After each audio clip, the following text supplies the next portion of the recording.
Hello বন্ধুরা, আজকে চলে আসলাম একটু ইটের ভাটায় ঘুরতে। দেখো, এই ইটের ভাটাটি পরিত্যক্ত।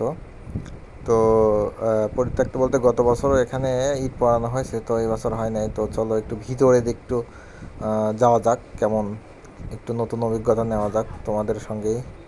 এই যে দেখতে পাচ্ছ, মাঝ বরাবর চলে এসেছি। এদিক থেকে আলো দেখা যাচ্ছে অনেক দূরে, এবং এদিক থেকেও আলো দেখা যাচ্ছে।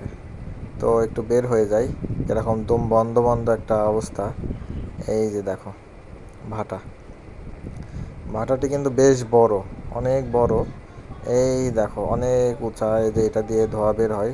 তো চলো বন্ধু, চলো তোমাদেরও একটু ভিতরের দিকে নিয়ে যাওয়া যায়, যেখানে ধোয়া বের হয় ওই জায়গাটায় আজকে আমরা ঢুকবো। নতুন অভিজ্ঞতা হবে, হয়তো বা কেউ দেখায় নেই এইভাবে। চলো।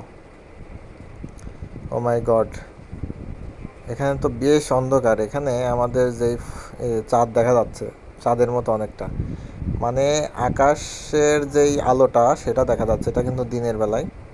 দেখো তোমরা, এই যে সুড়ঙ্গের মতো। এটা আসলে এটাকে কি বলে, চোং বলা হয় বা কি একটা বলা হয়, আমার তো এটা সঠিক জানা নেই। যেটা দিয়ে ধোঁয়া নির্গত হয় আর কি।